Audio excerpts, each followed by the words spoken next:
Bismillahirrahmanirrahim. Assalamualaikum warahmatullahi taala wabarakatuh. Bertemu kita sekali lagi. Syukur alhamdulillah kita diberi kesihatan yang baik. Kesihatan yang baik Allah Subhanahu wa taala untuk kita bersua muka sekali lagi. Tapi kali ini tetamu kita bukan kaleng-kaleng. Sebelum ini kita banyak dari sudut perlembagaan dan juga perundangan melalui tetamu kita Tuan Haji Hanif Kadri. Tetapi pada malam ini tetamu yang cukup istimewa bagi saya, Tuan Abu Bakar Yahya, mantan setiausaha politik Tun Dr. Mahathir bin Mohamad yang lebih mesra dikenali sebagai ABY. Tapi saya nak panggil abang je, saya dah sedap panggil abang. Apa khabar abang ABY kita? Baik, alhamdulillah. Assalamualaikum warahmatullahi wabarakatuh. Terima kasih. Tengok tu, mukanya bengis dengan misainya tapi senyumnya tetap macho. Okey bang, kita hari ini nak bercerita tentang Melayu atau Melayu. Abang orang Melayu, saya orang Melayu, Ketua Kerajaan Malaysia juga orang Melayu, Raja-Raja juga Melayu. Kalau kita dengar cerita-cerita legenda zaman Laksmana Hang Tuah 5 bersaudara juga dikatakan Melayu. Kehebatan Bendahara Tun Perak juga dikatakan Melayu. Apa yang hebat sangat Melayu ni bang? Tolong abang kupas sikit bang. Bagi saya, kehebatan, pertama sekali saya mengucapkan terima kasih kerana menjemput saya dalam wawancara secara live di Facebook Inspirasi Mahathir yang hebat, yang terkenal ni. Hampir berjuta follower dia. Pertama sekali saya nak bagi tahu bahawa kehebatan Melayu ni kerana saya adalah orang Melayu. Saya berbangsa Melayu. Itu pasal saya kena katakan Melayu ni hebat. Itu saja saya nak katakan. Itu saja.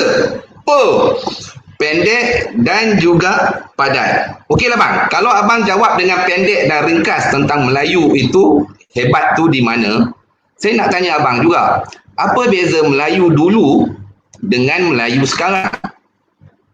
Apa beza bang? Kita tengok dari sudut kepimpinan, Melayu dulu cukup bermaruah, cukup berprinsip. Di mana contohnya Tunku Abdul Rahman Putra Al-Haj memimpin membawa Malaysia keluar daripada zaman penjajahan. Begitu juga disusuli dengan Tun Razak, Tun Hussein On. Kesemua pemimpin-pemimpin itu cukup hebat dan yang paling hebat saya rasa abang pun juga bersetuju dengan saya adalah Tun Dr. Mahathir bin Mohamad. Walaupun beliau bukan lagi seorang Perdana Menteri, namun pemimpin-pemimpin kuasa-kuasa besar dunia masih lagi terus menghubungi beliau. Di mana silapnya Melayu kini dengan Melayu dulu bang? Maaf kalau saya katakan Melayu dulu kurang keikhlasan, mempertahankan budayanya, ada cara kehidupannya, mendengar cakap orang tua. Tetapi berbeza dengan Melayu hari ini. Melayu hari ini sudah nak mencari kejujuran tu, keikhlasan sudah kurang. Saya tak tahu di mana sebabnya, tapi mungkin kita boleh sebabnya ini. Yang saya lihat bukan kalau disebutkan nama besar Tun Dr. Mahathir Mohamad. Sekarang kalau kita tengok usianya adalah 95 tahun nak masuk 96 tahun. Ini kita dah boleh katakan Melayu orang dulu. Kalau nak dibandingkan dengan saya yang berusia 60 tahun dengan 90 tahun berbeza. 30 tahun bezanya, maknanya dia lebih dulu daripada saya. Jadi saya lihat kesopanan, kesetiaan, keikhlasan dari segi menjalankan tugas, tanggungjawab kerja dan juga amanah yang dipikul. Masih ada kejujuran, masih ada keikhlasan. Hari ini kalau kita lihat Melayu kita memang pandai bercakap, memang banyak ilmu, berpelajaran tinggi. Tetapi dari segi budayanya sudah kurang, dari segi keikhlasannya sudah tidak dapat dilihat. Ini yang menyebabkan kita jadi mundur. Jadi cukup setakat itu, soalan lain. Itu yang seronok dengan abang ABY kita ni. Pendek-pendek jawapan dia, tapi padat dan juga cukup ringkas. Okey bang, sebelum itu saya ingin nak menjawab dulu salam daripada Yahya Zamri kepada abang Linda Ishak Zabri Cik Mat Darussalam. Afif Nasir Alauddin Syekh, Nisha Abu Bakar, Aman Nija, Nohazli Razali. Ramai lagi ni. Rozila Rauf pun ada sahabat kita bang. Syafiq Forgen, Muhammad Syafiq Akasha, Sang Bintang. Okey. Kalau nak jawab satu-satu ni penat saya nak sebut satu-satu. Tapi apapun, terima kasih di atas perhatian anda semua yang terus bersama kami. Ini bukanlah program untuk menghentam, mengkritik, memaki hamun sesiapa. Bukan. Jadi komenlah yang bijak-bijak, yang bernas. Kerana setiap komen itu datangnya daripada hati kita, mencerminkan diri kita. Okey bang, saya nak teruskan abang. Soalan lagi pada abang. Abang pernah bercerita pada saya sebelum ini, apabila Tun Dr. Mahathir bin Mohamad pernah memperuntukkan sebanyak 2 bilion ringgit kepada kontraktor kelas F. Jadi persatuan-persatuan ataupun pemimpin-pemimpin Cina datang mempertikaikan. Apa sebenarnya jawapan Tun ketika itu bang? Inilah kehebatan pemimpin. Kita nak cari pemimpin Melayu macam ni. Kalau dia nak bela Melayu, dia ada cara, ada jalan dia. Pertama, ada kuasa di tangan dia. Dia memberi peruntukan sebanyak 2 bilion ketika dahulu semasa dia menjadi Perdana Menteri. 2 bilion ringgit ini dipilihkan khas untuk kontraktor kelas F. Kita kena ingat, masa itu kontraktor kelas F adalah dimiliki oleh orang Melayu, Bumi Putra. Dan bila Tun memberikan peruntukan sebanyak 2 bilion kepada kontraktor kelas F ini, mesti ada pihak lain yang tidak berpuas hati, yang bukan Bumi Putra. Tetapi mereka datang jumpa dengan Tun Mahathir, iaitu masa itu Tun Mahathir adalah Perdana Menteri Malaysia, datang dengan persatuannya, dengan apa nama ni, dia katakan NGO-nya, dengan partinya datang, bertanya kenapa Tun bagi ada kontraktor kelas F sahaja kepada peruntukan sebanyak 2 bilion, tidak juga kepada bangsa lain. Maknanya kontraktor kelas F ni adalah orang Melayu. Tun jawab very simple. Inilah jawapan sebagai seorang pemimpin Melayu yang betul-betul nak menolong Melayu yang tidak menyakiti hati bangsa lain. Tun jawab senang je. Kalau diberi kepada kontraktor kelas F, kontraktor kelas F ini beli batu, beli pasir, beli simit, beli peralatan pertukangan, maknanya tools pertukangan mesti daripada kedai-kedai yang berbangsa bukan Melayu. Jadi kalau diberi kepada bangsa bukan Melayu, habis orang Melayu nak dapat apa? Kalau diberi kepada kontraktor kelas F, mereka beli paku, beli tukul ke, beli pasir di kedai, senang kita cakap berbangsa bukan Melayu. Jadi maknanya ekonomi itu berpusing dan berjalan. Maknanya semua bangsa dapat merasa nikmat. Jadi itu ketetapan sebagai seorang pemimpin yang betul-betul tegas. Dia nak bagi pada orang Melayu, nak tolong orang Melayu, ada sebab. Itu. Pemimpin Melayu macam ni yang kita nak. Bukan pemimpin Melayu, bila nak tolong Melayu kena segah, habis. Tukar balik. Apa yang nak dibuat, tukar. Apa yang dirancang, tukar. Jadi tak sampailah matlamat kita nak membantu orang Melayu. Maknanya kita membantu orang Melayu sendiri, saya nak tegaskan. Bukanlah kita tidak membantu kepada bangsa lain. Tetapi bangsa Melayu ni bangsa yang kurang maju. Perlu dibantu. Cari cara nak membantu itu terpulang kepada pemimpin. Ketegasan, keberanian dan kebijaksanaan pemimpin itu penting. Itu nak jadi pemimpin bukan satu perkara yang mudah. Kalau takat nak duduk, nak terima gaji setiap bulan, nak cari glamour, boleh. Tetapi nak mengatasi tugas dan tanggungjawab untuk mendepani tanggungjawab kita sebagai pemimpin bukan satu perkara yang mudah. Itu pasal bagi saya, bila ditawarkan untuk bertanding dalam pilihan raya, saya tak main. Saya bagi orang lain yang lebih mampu. Sebab saya tahu kalau kata ditakdirkan, kalau kalah itu tak lain. Kalau menang, kita dah jadi ada satu tanggungjawab sebagai seorang pemimpin wakil rakyat. Kalau kita tak dapat menjalankan tugas dan tanggungjawab dengan baik, bagi seorang Islam, orang Melayu yang tak Islam, satu boleh mendatangkan dosa dalam hidup kita. Cukup setakat itu. Soalan lain. Okey bang, sebelum itu bang, kalau ni mesej-mesej daripada rakan-rakan melalui WhatsApp kepada saya mengatakan kalau suara saya very clear, suara abang agak ada double. Kalau ada sesiapa yang tengah tengok live berdekatan dengan abang, jauhkan sikit bang, pasal saya dengar double. Ini mesti kerja ABY sendiri. Okey, terima kasih bang. Okey, bila abang sebut tadi tentang Tun Dr. Mahathir dengan apa peruntukan 2 bilion pada kontraktor Bumi Putra kelas F yang abang cerita tadi. Bagi pandangan abang sebagai bekas setiausaha politik Tun Dr. Mahathir, ada kata Tun ni resis. Betul ke bang? Tak, pertama kena tanya dia orang lain. Resis itu apa? Resis itu apa? Orang bercakap resis. Resis itu apa? Jadi kita kena faham. Tapi kalau nak kata resis, apa salahnya?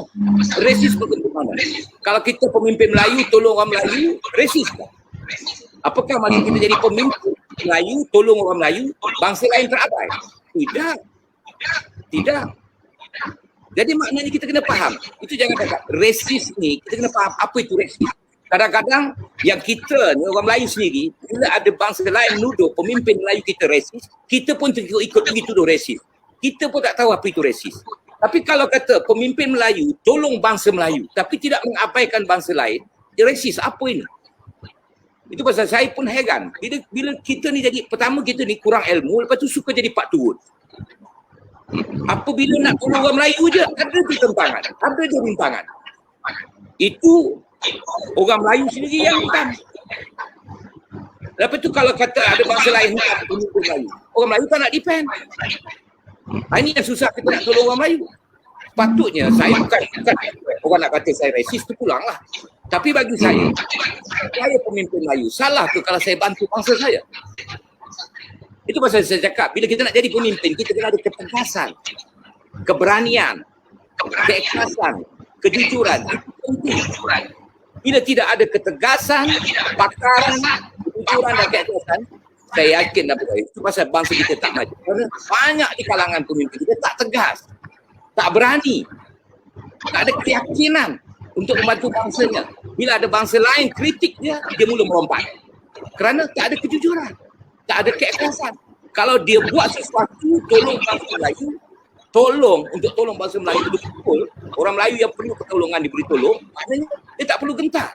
Tetapi kalau kata nak tolong pada kroni dia, adik-beradik dia, kawan dia, memanglah dia gentar. Ataupun kalau nak tolong kawan pun apa salah, adik-beradik pun boleh. Tetapi bukan selalunya asyik ke dia je, bagilah orang lain merasa. Jadi kita tak gentar nak buat keputusan. Jadi pada saya lah, orang nak tuduh resis ini, tak ada benda lah. Kalau kita buat betul pada saya tak takut. Orang nak tuduh saya resis, tuduh. Tetapi bentangkan pada saya apa sih?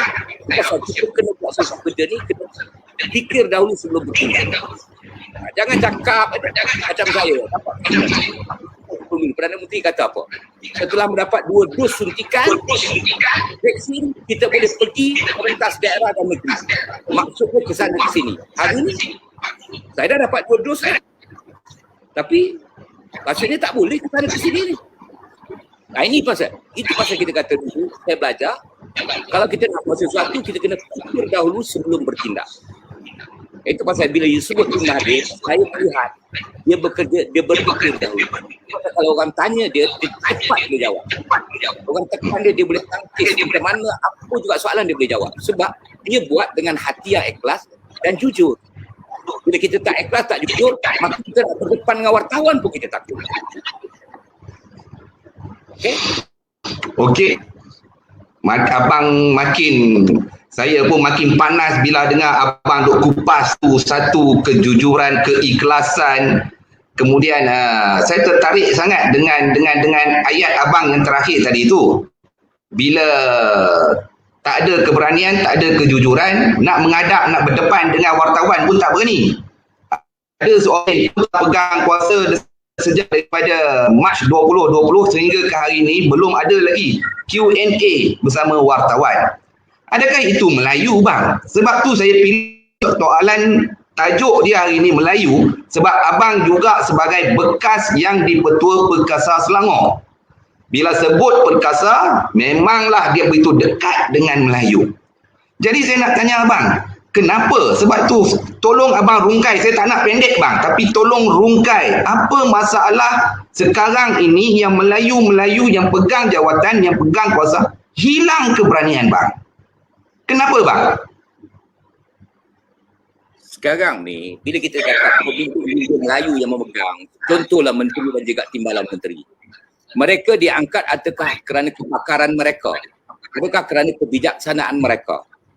Mereka menang sebagai ahli parlimen, bagaimana cara kemenangan? Menang sebagai ketua bahagian, sebagai ketua pimpinan, bagaimana kemenangan? Itu saya kata, apabila rasuah menghantui kehidupan kita, maka kita akan jadi binasa. Contohlah saya nak bagi, ni saya nak kupas pada awal. Katalah kita pimpinan, baik Bersatu ke, baik UMNO ke, baik apa parti ke, nak menang sebagai ketua bahagian, pakai duit tak? Pakai duit tak saya tanya? Mesti pakai duit. Pakai kalau ikut pengalaman saya pakai Nak bertanding dalam pilihan raya pun pakai duit. Mana nak ambil duit? Akhirnya kita terpaksalah gadai tanah ke, pinjam kawan ke, apa yang buat dulu, apa yang patut buatlah asalkan boleh mendatangkan duit. Kerana nak menang dalam pilihan raya. Tapi bila kita dah menang, kita nak jadi menteri ataupun nak jadi pimpinan tertinggi ke tak kisahlah apa pun, mesti kita nak cari balik, nak bayar keuangan yang kita gunakan kita bertanding untuk menang, tak kisahlah wakil rakyat ke ketua parti ke apa ke, nak bayar balik. Nak bayar balik kita ambil duit daripada mana? Maka akan berlakulah rasuah. Bila berlaku rasuah, kita sudah tidak ada masa untuk memikirkan tugas dan tanggungjawab kita. Kita asyik memikirkan mana nak cari sumber kewangan untuk membayar hutang-hutang yang kita pakai, duit yang terpakai terdahulu, dan juga untuk mendapatkan kehidupan yang lebih baik. Hari ini saya melihat pemimpin-pemimpin kita tak banyak melakukan tugas dan tanggungjawab untuk rakyat dan negara dia.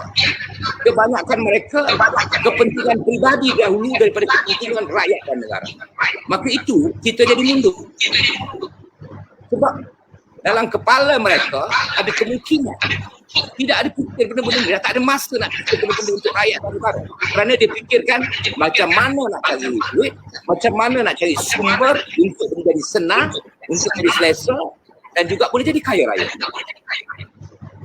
Itu pasal bila you tanya pemimpin hari ini, tak boleh bersuara kerana dia diangkat kerana apa? Kerana dia sebagai ahli parlimen. Ahli parlimen daripada mewakili satu-satu parti. Untuk mewujudkan kerajaan Perikatan Nasional ini, mesti mendapat majoriti. Untuk mewujudkan kerajaan, mesti ada majoriti. Kerajaan Perikatan Nasional nak cari majoriti daripada mana?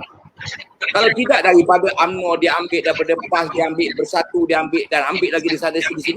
Jadi maknanya mereka ni mengisi kekosongan itu semata-mata untuk menguatkan parti, bukan untuk menyelesaikan masalah rakyat dan juga negara.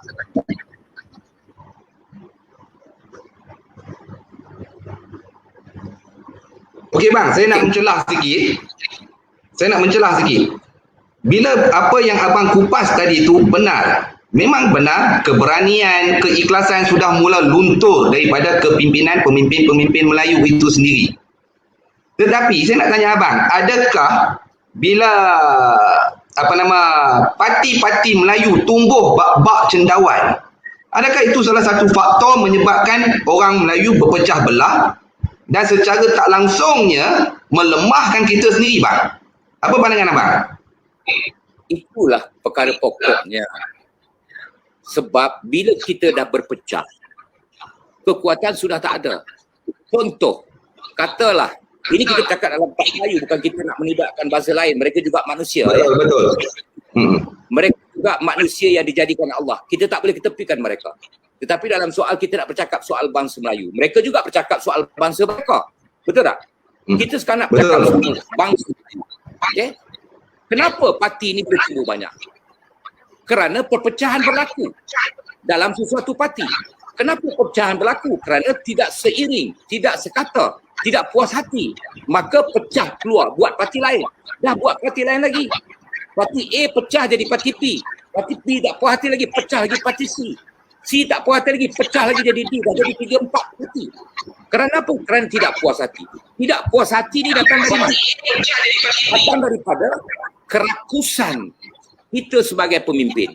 Kita je seorang nak kaya, kita je seorang nak senang, kita seorang je nak kuasa.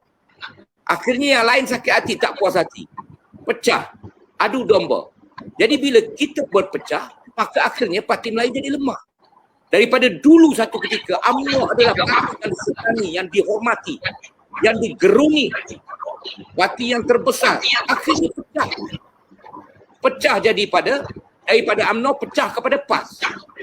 Daripada UMNO pecah jadi PKR. Semangat 46. Daripada UMNO juga pecah menjadi PKR. Daripada UMNO juga pecah jadi Bersatu. Yang PAS pula pecah lagi jadi Amanah. Jadi perpecahan ini yang menyebabkan Melayu itu lemah.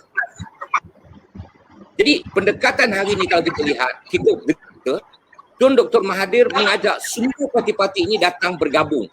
Bergabung untuk apa? Berbincang. Berbincang untuk apa? Untuk menyelamatkan masa depan rakyat. Tidak lain, bukan kerana dia nak jadi Perdana Menteri. Kalau dia nak jadi Perdana Menteri, lebih baik dia jangan letak jawatan dulu. Lebih baik dia teruskan aja, dia langgar buat tak tahu, orang kata tak cukup majoriti ke apa buat tak tahu je, buat selamba je. Tapi dia bukan nak jadi Perdana Menteri, dia nak melihat selagi dia ada usaha, dia nak melihat bahawa Melayu ini dapat diselamatkan, negara ini dapat diselamatkan. Maka itu perkara pokoknya, perpecahan itu menyebabkan Melayu ini lemah, is betul. Perkara yang tepat. Jadi untuk mengelakkan Melayu jadi terus lemah, kita kena cantumkan balik Melayu ni. Nak mencantumkan ni bukan satu perkara yang mudah. Kerana apa? Kerana orang Melayu ni perasaan hasad, dengki, khianat, cemburu dia ni cukup kuat. Untuk menangani masalah ini, untuk menangani masalah perpecahan ini, kita orang Melayu khususnya setiap orang Melayu kena buang, kena ketepikan perasaan hasad, dengki, khianat, cemburu ni, ketepikan. Buang. Benda ni dah dibagi tahu, khususnya dibagi tahu. Kalau ada perasaan hasad, dengki, khianat ni, PSD yang orang panggil ni, dia akan menyusahkan hidup kita.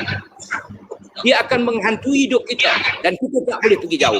Itu pasal saya dulu pun, bukan saya nak kata orang, saya dulu masa muda-muda ada juga perasaan dengki, diri hati ni ada, hasad dengki ni ada. Tetapi setelah saya belajar, rupanya perasaan hasad, dengki, khianat, cemburu ni boleh merosakkan diri kita dan kita tidak boleh maju ke hadapan. Kalau ini kita dah tahu yang boleh merosakkan kita, merugikan kita, kenapa kita simpan dalam diri kita? Kita kena buang ke tepi.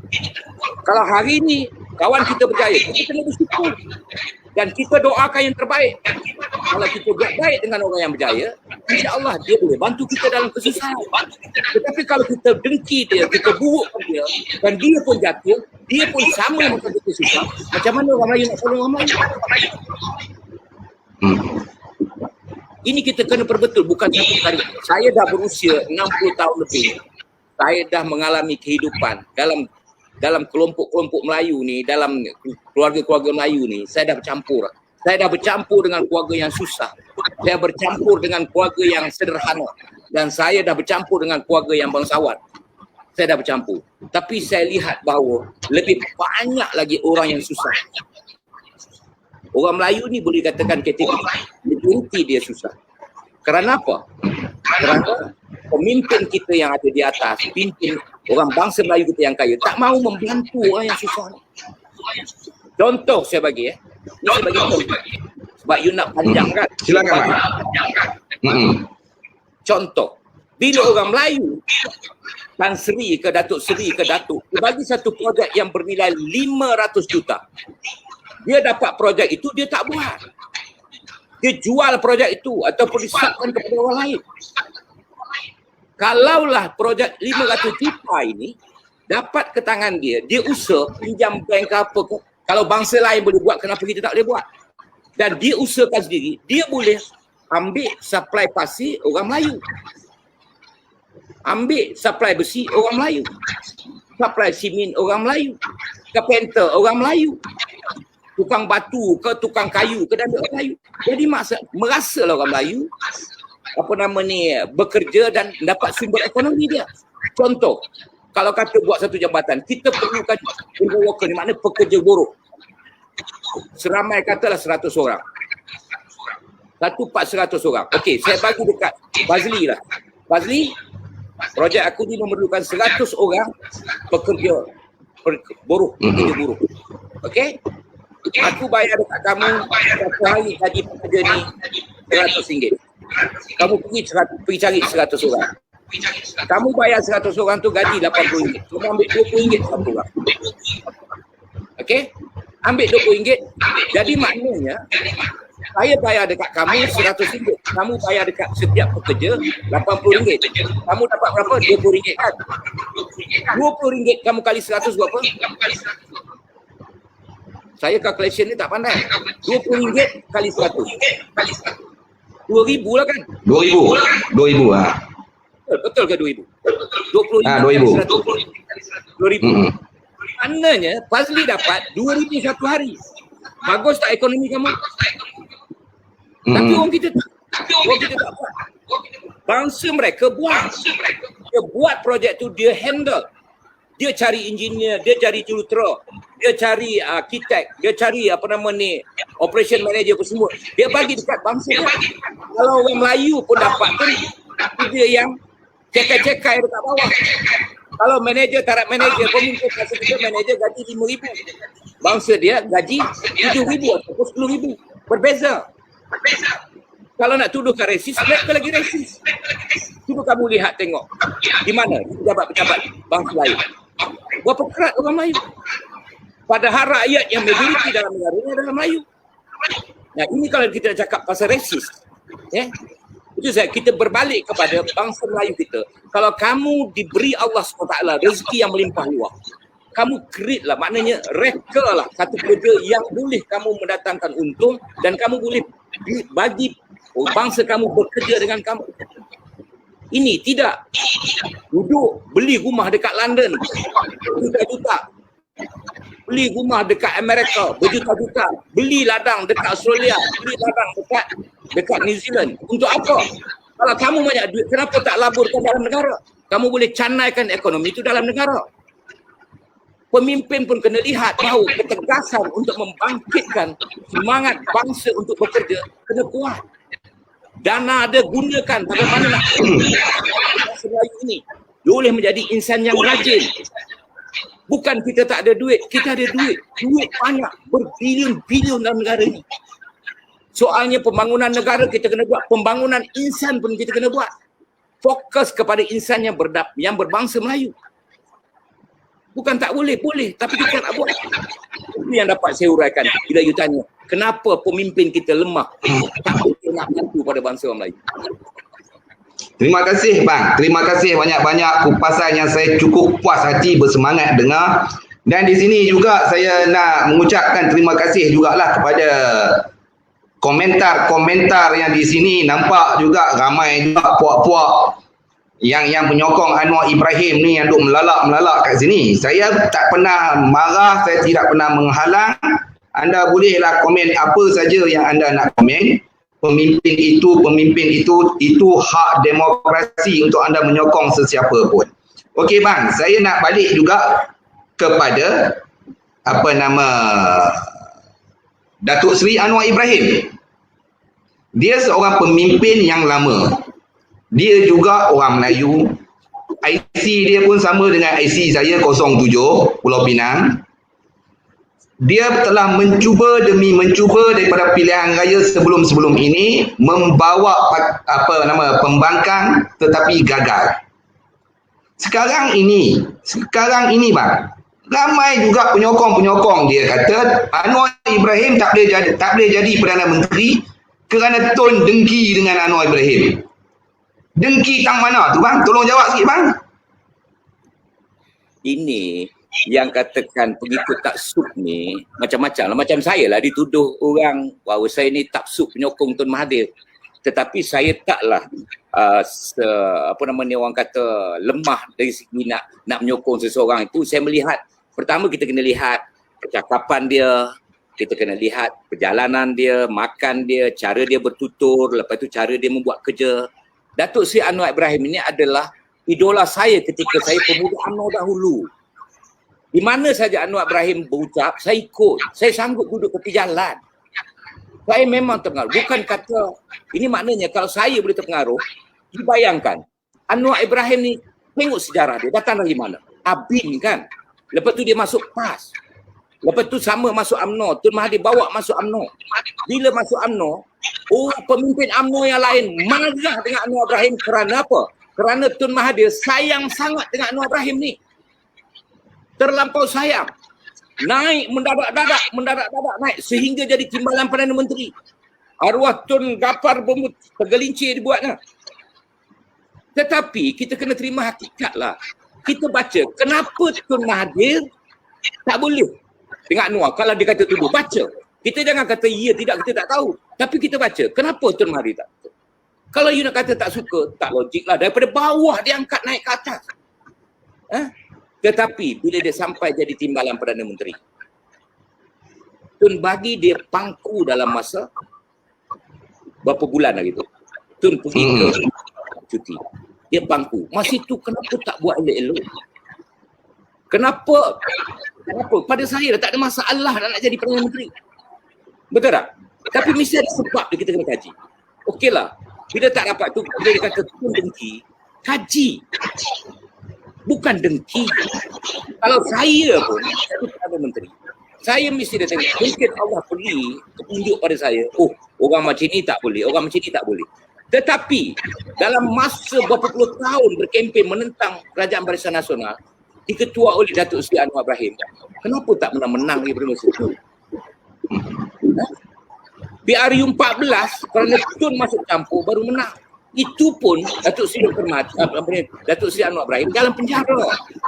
Dekat luar kita respect Datuk Seri Wan Azizah, Datuk Seri Wan Azizah berkempen. Siapa anak dia? Nuriza berkempen. Anwar Ibrahim duduk dalam penjara. Jadi kemenangan itu atas kerjasama antara Tun Dr. Mahathir, Mayuddin Yassin, lagi siapa? Apa nama ni? Wan Azizah. Kita terima hakikat ini.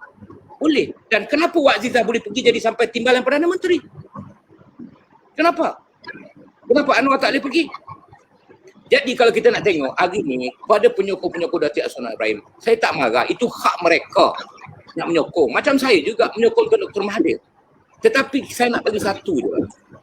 Tuduhan yang dikatakan dekat Tun Mahathir. Tun Mahathir letak jawatan, Pakatan Harapan hancur. Ini semua khianat Tun Dr. Mahathir. Tengok baliklah. Sebelum Tun Mahathir letak jawatan, berbulan-bulan sebelumnya, desakan, suruh Tun Dr. Mahathir letak jawatan siapa? Siapa yang suruh Tun Dr. Mahathir letak jawatan? Ini orang tertua kata, jangan cakap selalu, itu merupakan doa. Bila you cakap, you desak, letak jawatan, akhirnya letak jawatan. Cara letak jawatan itu kita cerita lain. Kenapa? Saya juga airkan Datuk Seri Anwar Ibrahim, tanya Datuk Seri Anwar Ibrahim, berjumpa dengan Tun Dr. Mahathir. Tun Dr. Mahathir ada orang lain, saya melayan dekat setengah jam Datuk Seri Anwar Ibrahim. Dia cakap bagus. Kalau depan-depan, tapi belakang saya tak tahu lah macam mana. Tapi kalau nak kata Tun Dr. Mahathir dengki, saya tak faham. Ini, kalau betul itu setelah Ikatan Nasional mengambil alih dalam masa 3 bulan. Kalau betul Datuk Seri Anwar Ibrahim betul nak bela Pakatan Harapan ni. Pakatan Harapan ni 3 bulan saya cakap PN dah tumbang lah. Pakatan Nasional dah tumbang dah. Tapi nak buat macam mana? Masa itu Anwar Ibrahim ada 92 kerusi. Yang menyokong Tun Dr. Mahathir ada 60 kerusi. Kalau dicampur berapa? 150 kerusi. Dah tumbang dah kerajaan Pakatan Nasional. Tapi Anwar Ibrahim tak nak bagi Tun Dr. Mahathir. Dia nak juga. Tun kata okeylah kalau you nak, you cari numbers. Tak dapat. Betul. Lepas tu you cakap apa? I have the numbers. I have strong supporter. Okeylah. Tun Mahathir kata jalan, no problem. Tapi sampai kenapa? Mana numbers tu? Mana numbers semua tu? Mana yang katakan strong supporter tu mana? Kita tak halang. You nak jadi-jadilah. Kenapa pula Tun Mahathir pula nak dibabitkan? Ini yang kita kena study balik. Kita kena kaji balik. Siang malam pagi petang suruh tu letak jawatan. Akhirnya tu letak jawatan. Jadi itu yang mereka nak. Itu yang mereka nak. Itu yang mereka nak. Lepas tu nak salahkan Tun Dr. Mahathir. Tapi cara tu letak jawatan tu pulanglah. Itu saya boleh cerita part lain. Itu you tanya macam mana pula Tun boleh letak jawatan kan? Mm-mm. Tapi kalau kata you nak tuduh Tun letak jawatan Pakatan Harapan untuk, jangan salahkan. You kena tanya balik. Tanya daripada pemimpin amanah, tanya pada pemimpin DAP, tanya pada pemimpin PKR, kenapa ada desakan-desakan suruh Tun Dr. Mahathir letak jawatan? Tapi ini sebenarnya macam saya cerita, di belakang mereka bercakap. Tetapi dalam masa meeting Presiden Pakatan Harapan, dipanggil Majlis Presiden, malam tu saya tengoklah. Bila bercakap suruh Tun letak jawatan tu, sebelum Tun letak jawatan, Tun tanya. Meeting 3 jam. Saya ada dekat sana. Tak adalah kat dalam, saya kat luar. Akhir sekali keputusannya, kita dah tengok dalam Malaysia TV apa. Tun kata dalam temu ramah itu, Tun kata 3 jam kita dah bermesyuarat dalam Majlis Presiden, tak ada seorang pun buat keputusan suruh saya letak jawatan. Okey?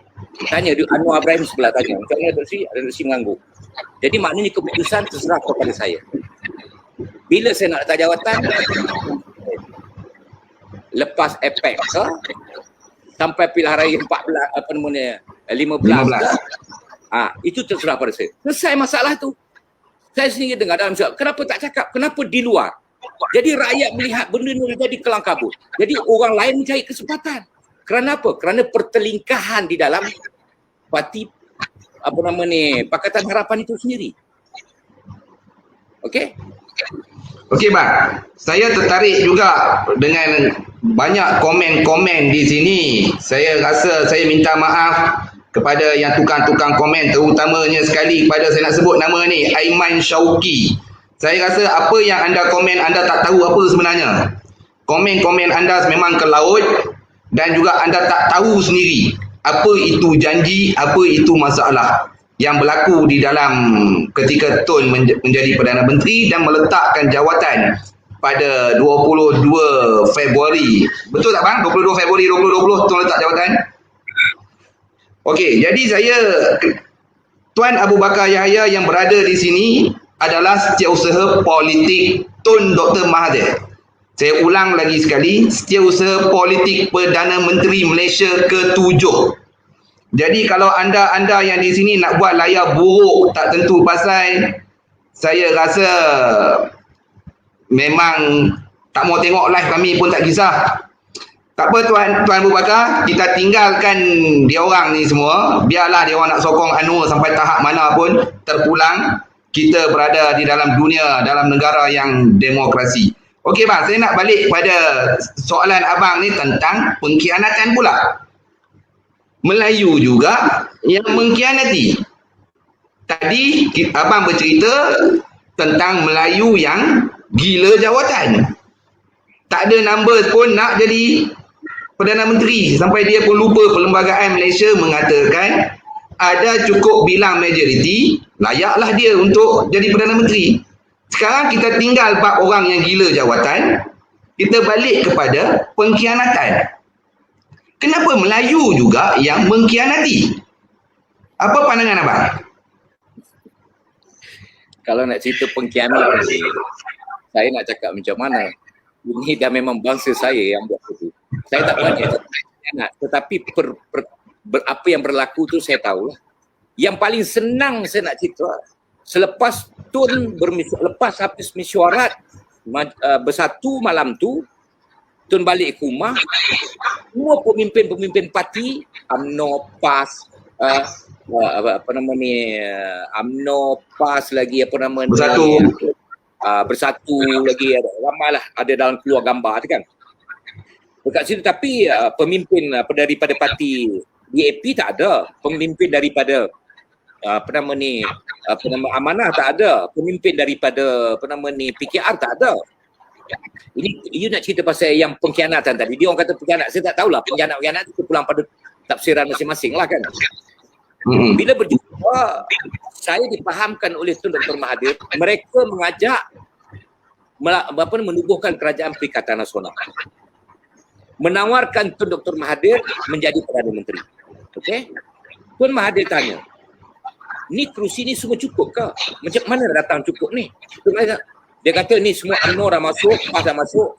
Saya nak tanya, Tun kata, kalau UMNO masuk en blok, saya tak nak. Sebab saya tahu kerajaan ini akan jadi huru-hara. Dulu dalam pilihan raya 14, kita berkempen, kita menolak corruption. Kita menolak pemimpin-pemimpin penyambung pencuri kan.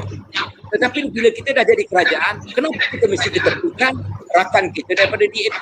Kenapa kita ketepukan rakan kita daripada PKR? Kenapa kita ketepukan rakan kita daripada mana? Sedangkan benda-benda itu tidak jadi masalah. Tapi mereka Tun tak setuju, mereka balik. Mereka kata Tun setuju. Sebab masa langkah Sheraton itu, masa di Sheraton, saya bercakap dengan Ismail Sabri, Datuk Seri Ismail Sabri. Datuk Ismail Sabri kata, bro, mana ni Tun tak sampai-sampai lagi ni? Sampai ke mana? Saya kata. Sampai ke Sheraton lah, ni kita dah jumpa ni. Kenapa? Kata Tun datang. Macam mana boleh kata Tun datang? Sedangkan Tun tak ada, Tun dekat rumah, berehat. Tidak silap masa dia call tu, Tun pun dah tidur saya rasa. Dia ada yang mengatakan Tun dah pergi ke Istana Negara. Ada yang mengatakan lepas ke Istana Negara Tun pergi ke Sheraton. Itu yang semua berlonggok tu. Siapa punya angkara? Ini cerita pengkhianat. Ini cerita tak betul. Yang membawa cerita itu tak betul. Cuba renung balik, tanya balik. Saya bercakap dengan Tun. Saya sendiri bercakap dengan Tun. Tun kata dia tak nak pergi, dia tak pergi. Kenapa ada dekat sana? Ismail Sabri tanya dengan saya. Dia kata, bro, macam mana dia tak sampai lagi? Sampai ke mana? Sheraton. Untuk apa? Dia kata, Tun nak datang ni. Tak. Saya kata, Tun ada kat rumah tengah rehat.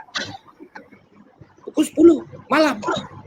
Jadi, itulah saya kata, pengkhianatan berbentuk macam mana? Menipu. Buat cerita tak betul. Jadi cerita tu dah jadi macam gaya Tun satu pengkhianat lah. Yang terbalik pula. Mereka yang khianat cerita Tun pula kata pengkhianat. Sebenarnya kepada rakan-rakan PKR ke apa nama masa itulah PKR ke DAP ke Amanah ke, patutnya tak boleh. Tun masih mempertahankan lagi Pakatan Harapan. Sebab Tun kata dia dah dapat mandat dengan Majlis Presiden Pakatan Harapan bahawa Tun akan terus menjadi Perdana Menteri. Tun kalau kata DAP tak betul, Tun boleh perbetulkan, Tun boleh kontrol lagi. Tapi Bersatu tak nak. Dalam mesyuarat sebelum itu, Tun 3 kali menasihatkan ahli majlis tertinggi supaya bagilah beliau masa untuk meredakan keadaan. Tetapi keputusan mesyuarat malam tu mendesak nak keluar juga. Nak tubuh konon-kononnya. Ceritanya adalah nak tubuhkan kerajaan Melayu Islam. Melayu juga tu bang? Melayu juga. Jadi maknanya apa nak jadi dengan Melayu Islam? Inilah bibit-bibit yang boleh menghancurkan, bibit-bibit dan ciri-ciri yang boleh merosakkan nama Melayu dan Islam. Ini dia. Kita gunakan nama Melayu, kita gunakan nama Islam, tetapi untuk kepentingan orang-orang tertentu. Hari ini, kalau you lihat, dalam kerajaan hari ini ada 70 lebih menteri dan juga timbalan menteri.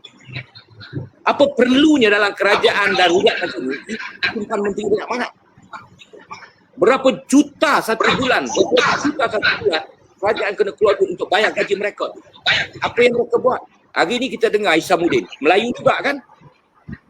Bercakap. Dia kata dia malu dengan negara luar yang offer kepada kita untuk ambil vaksin daripada negara dia yang dah diluluskan oleh apa nama ni, medical dunia. Jadi maknanya kalau kita tengok kat sini, pemerintahan tu berlaku.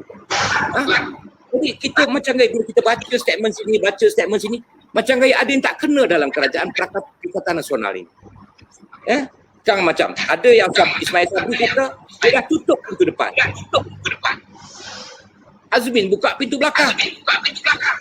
Habis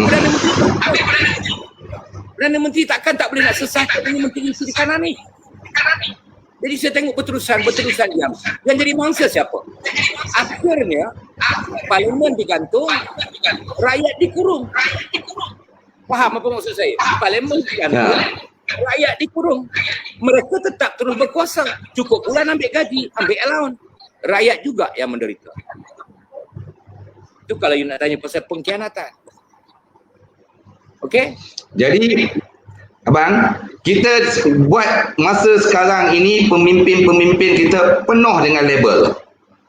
orang Melayu, pemimpin-pemimpin Melayu kita. Kalau sebelum ini Najib terkenal dengan kleptokrasinya, Tan Sri Muhyiddin pula, ialah semua kita maklum dilabel sebagai pengkhianat. Anwar Ibrahim ni, lagi yang komen-komen ni lagi maki hamun saya lagi ni. Tak apalah, Anwar Ibrahim pula saya label gila jawatan. Dia sentiasa dengan strong, formidable dan convincing numbers ke laut. Lepas tu disulami dengan adequate numbers ke laut juga. Saya pun tak faham Melayu-Melayu yang komen di sini ni, dia orang tak tanya ke Anwar Ibrahim tu? Apa jadi dengan strong, formidable dan convincing number tu? Siap buat PC. Seluruh wartawan-wartawan antarabangsa dijemput. Kononnya dia akan jadi Perdana Menteri. Dah ada sokongan padu. Saya harap komentar-komentar penyokong-penyokong Anwar Ibrahim yang ada di sini pergi tanya Anwar Ibrahim tu dulu. Kami sendiri pun nak tahu jawapan. Apa jadi strong, formidable dan convincing number itu? Jangan kerja nak salah Tun Mahathir saja. Dan yang keduanya Tuan Abu Bakar ini ada sahabat saya bertanya dari WhatsApp di sini, apakah cara untuk nak menyatukan semula kepimpinan orang-orang Melayu di dalam parti-parti yang bersepah ni? Apa pandangan Tuan Abu Bakar? Ya, macam ni lah. Pertama sebelum saya jawab yang tu, kalau saya terlupa tolong ingatkan, saya nak sentuh yang tadi lah, rakan-rakan komentar tadi. Kita jangan marah mereka. Itu hak mereka. Kita berbicara dalam live ni pun itu hak kita. Mereka nak dengar mereka. Tetapi kalau ia nak komen pun janganlah tunjukkan yang kita ni macam tak berilmu. Macam tidak tahu perkembangan semasa. Kita ni sebenarnya kita macam seolah-olah macam katak batu burung. Macam tu. Bukanlah saya nak menghina, tidak. Itu hak mereka. Mereka juga mungkin dalam bahagian itu. Kita tak apa biarkan. Kita pun boleh juga komen dia orang kan. Kita pun lagi tanya komen dia live. Kita tanya mana orang kan. Itu lagi nak try. Tak faham kan. Jadi tadi soalan tadi macam mana? Soalan saya dah lupa dah. Bagaimana cara, ada tak pandangan Tuan Abu Bakar Yahya tentang nak menyatukan semua kepimpinan tertinggi orang-orang Melayu di dalam parti UMNO, Bersatu, Pejuang, PKR, Amanah, PAS? Ada tak cara dalam masa terdekat yang Tuan Abu Bakar rasa boleh? Kalau kita nak bercakap pasal cara ni, macam-macam cara orang bercakap lah. Macam-macam cara. Tapi bagi saya lah, semua itu faham. Sebab nak menyatukan perlu ada pengorbanan. Pengorbanan ni apa? Kena tanya. Masing-masing pemimpin faham. Dia orang tahu. Pengorbanan nak dilakukan ni bukan satu yang mudah. Saya nak tanyalah. Bila you duduk sebagai seorang menteri, gaji 70,000. Pendapatan purata katalah 100,000 sebulan. You nak ke step down? You nak ke berhenti? Tak nak. Memang tak nak kan? Tetapi kita kena berdepan hari ni, kita lihat depan mata kita. Allah turunkan bala ni. Satu dugaan pada kita bagi COVID. Masih lagi tak nak lagi. Masih lagi nak menyamun. Masih lagi kita dah kata tutup semua. Kita nak kurangkan rangkaian COVID ni, kita nak putuskan rangkaian COVID ni. Ada pula pergi buka, boleh dibenarkan pula. Apa nama ni yang terlibat dengan ekonomi boleh pula. Jadi sedangkan kita tahu bahawa di kilang itulah punca yang banyak merebaknya COVID-19 ini, kilang lagi dibuka. Hari ni saya tengok dalam video, ada naik lori berangkai-rangkai, semua pakai gelang pin, bersepak-sepak. Saya ingat penguatkuasa pernah malas nak tindak. Betul tak? Jadi, pada saya, pengorbanan perlu dilakukan. Berkorbanlah. Ingat, kita ada gaji besar pun, jawatan besar pun, duit menggunung pun. Kalau Allah tarik nyawa kita besok, apa guna tu? Ya kamu tinggalkan kepada anak-anak kamu, keluarga kamu. Ya mereka boleh sedar. Kalau mereka pun perangai macam kamu, tak ingat nak mendoakan kamu dalam lubang kubur, lagi seksa kamu dalam lubang kubur. Kena duit yang ditinggal tu beli Ferrari, pergi Lamborghini, pergi disco, pergi bawa perempuan sana, buat perempuan sana, enjoy sana, enjoy sini, maksiat berlawak-lawak, kamu dalam lubang kubur. Itu duit kunci pada kamu tu. Betul tak? Lagi teruk. Pengorbanan kena dilakukan. Lagi satu, orang Melayu kalau nak ni, tepi kalau rasuah. Tinggal kalau rasuah. Kerana rasuah ini boleh menghancurkan. Itu pasal saya tanya Tun, masa saya jadi setiausaha politik, tanyalah Tun tu. Ini saya live, semua orang boleh tengok. Saya tak pernah minta jawatan dengan Tun. Dan saya tak pernah minta apa projek pun dengan Tun. Ini saya cakap secara live. Pergi tanya Tun dengan itu. Bila Pakatan Harapan menang, 2 bulan Tun dah jadi Perdana Menteri. Merata seluruh Semenanjung saya pergi.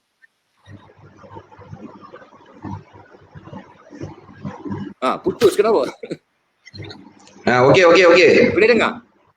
Boleh. Seluruh Semenanjung saya pergi. Tapi banyak kawan-kawan kata saya, BY, apa you ni dah kempen sana pergi sini, kerajaan dah menang. Kau dah jadi PM, kau tak ada minta ke apa jawatan apa-apa. Saya nak minta buat apa? Saya tolong untuk menang, untuk menghancurkan kerajaan korup. 2 bulan, saya tak lepas 2 bulan baru panggil saya untuk jadi setiausaha politik. Itu kita kena berkorban. Tapi bila saya cerita, orang tak percaya. Orang oppose saya Datuk, saya tak ambil. Kerana apa? Saya fikirkan, saya belum layak lagi untuk menerima gelaran Datuk. Kerana jasa saya kepada bangsa dan negara tak sampai ke tahap itu lagi. Bukan saya tak oppose, itu pasal saya kata, pengorbanan itu kena penting. Kalau tidak ada pengorbanan, jangan cakaplah soal itu. Allah dah bagi tahu, Allah dah pesan, jangan makan. Saya dengar ada orang kata, kalau kamu makan babi haram, kamu pegang anjing haram. Tapi rasuah tak haram.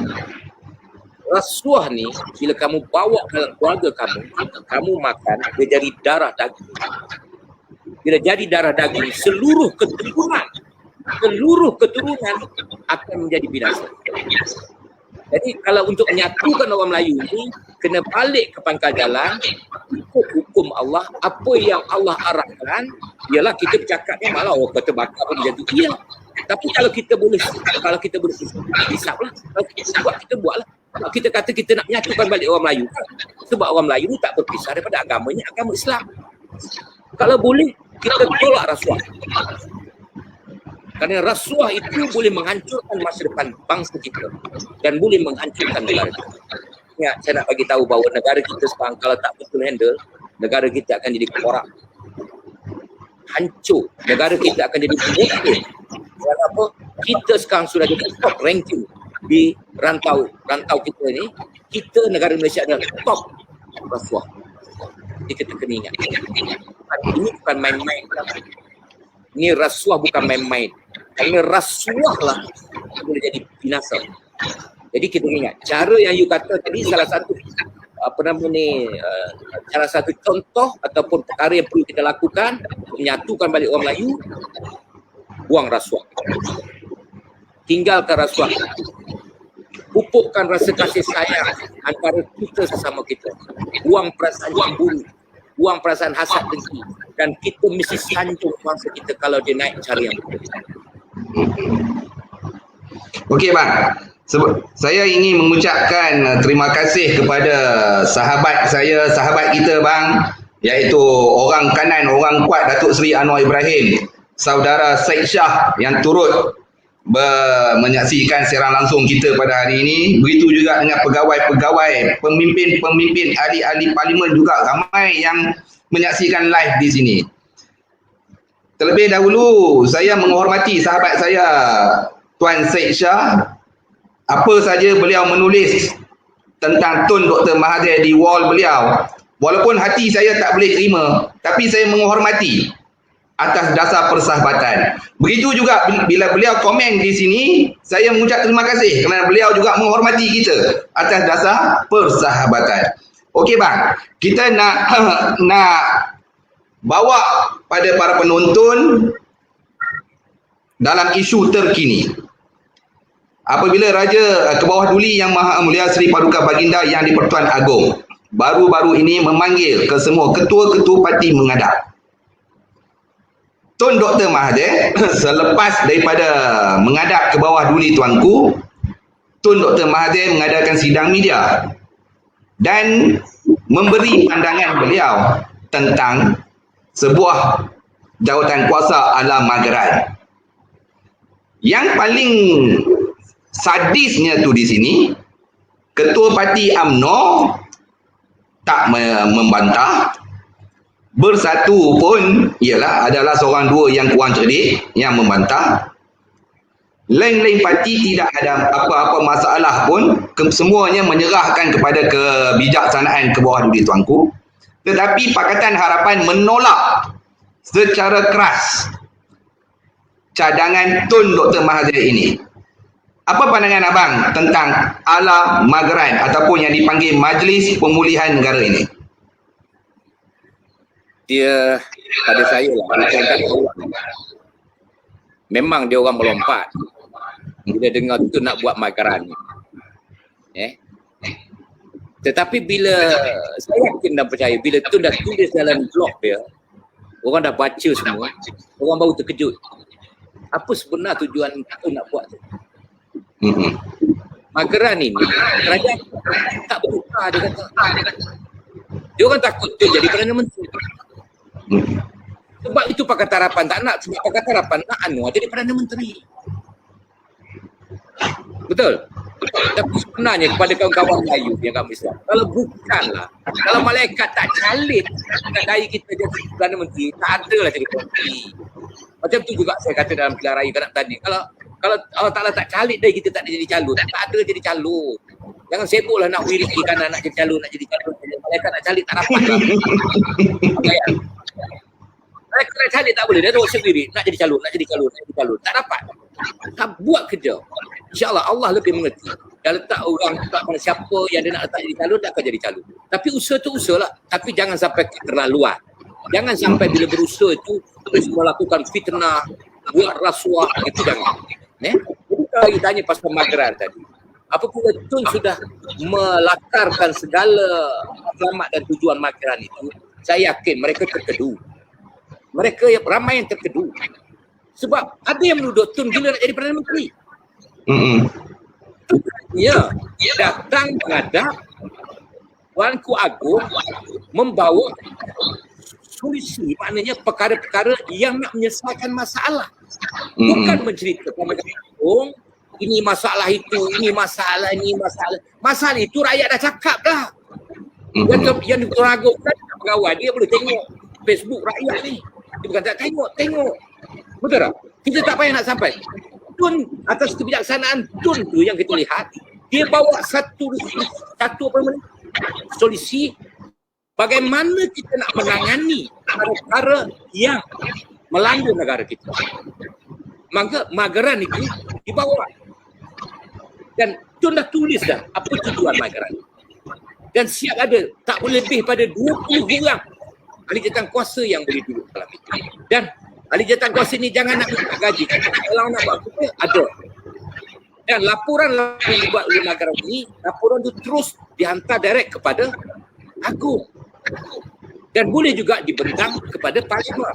Dan Parlimen tak boleh nak membubarkan ahli jawatan kuasa ini, nak mengganggu ahli jawatan kuasa ini. Hanya yang boleh menggugat Agong sahaja. Sebab itu pasal khusus Magaran ini direct kepada yang diperlukan. Tapi sebelum Tun gariskan semua matlamat dan tujuan Magaran, memang ramai yang melompat. Memang ramai. Tapi saya yakin dan percaya. Saya amat yakin dan percaya. Setelah mereka baca apa yang Tun tulis, terangkan dalam tulisan-tulisan ini, ramai juga yang terkedu, ramai juga yang terkedu. Yang lebih pentingnya dekat situ, Tun tulis apa? Kita nak tukar kerajaan. Betul tak? You tengok tak dalam Magaran? Cutkan jawatan yang dipanggil itu saja. Tapi memanglah dia berkuasa saya kata, Pakatan Harapan memang menentang. Siapa? Ibrahim, Lim Guan Eng, memang dia orang tentang. Bang, dia Memang mereka menentang. Tapi jika ditakdirkan Allah Ta'ala, ke bawah duli tuanku melantik Anwar Ibrahim sebagai pengurusi jawatan kuasa Alam Manggarai ni, abang rasa dia terima atau tidak? Itu saya tak boleh kata. Itu saya tak boleh cakap. Sebab saya bukan Anwar Ibrahim. Kalau saya Anwar Ibrahim, saya boleh jawab. Betul tak? Jadi yang pentingnya kita serahkan kepada Yang di-Pertuan Agong. Dan Yang Tuan Agong pun tak akan buat. Dia masih bawa ke Majlis Raja-Raja pada 16 hari bulan. Betul? Betul. Jadi kita serahkan. Kita yakin.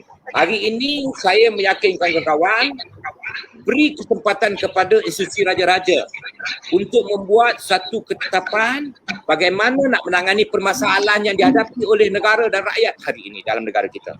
Betul tak? Jadi maknanya di peringkat akhir payung kita tu adalah Raja-Raja Melayu. Tetapi kena berhati-hati Raja-Raja Melayu. Hari ini kita dah melihat bahawa dah ada suara-suara rakyat yang cuba mengkritik dan juga mempertikaikan institusi Raja-Raja. Saya sebagai orang Melayu, saya mesti mempertahankan institusi Raja-Raja kerana Raja ini dipanggil Raja-Raja Melayu. Kalau saya orang Melayu tak mempertahankan institusi Raja-Raja, saya jangan cakaplah saya orang Melayu. Kerana saya tahu bahawa institusi Raja-Raja ini adalah untuk mempertahankan orang Melayu. Kita kena ingat bahawa semasa kita nak minta merdeka dulu, untuk mendapatkan kemerdekaan dan warga negara mesti bagi orang Melayu je, British tak bagi. British kena bagi. Kita boleh merdeka tapi dengan syarat bangsa yang ada, China dan India pun turut menjadi warga negara. Lepas tu pergi kali kedua okey bagi, tapi dengan syarat. Kena ada apa syarat dia? Social contract kan? Dalam social contract itu dia cakap apa? Yang pertama, agama Islam adalah agama persekutuan. Yang kedua, hormati Raja-Raja Melayu. Betul? Ketiga, bahasa Melayu adalah bahasa kebangsaan. Kebangsaan. Yang keempat, hak keistimewaan orang Melayu. Yang kelima, warga negara. Tetapi kita sudah silap sekarang ni yang banyak kebincangan kita berlaku. Ada rakyat yang keempat-empat perkara yang ada salah satu tempat ni tidak diikuti, tapi dia masih lagi jadi warga negara.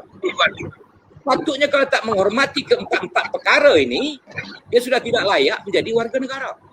Itu pandangan saya. Yang saya baca, yang saya faham.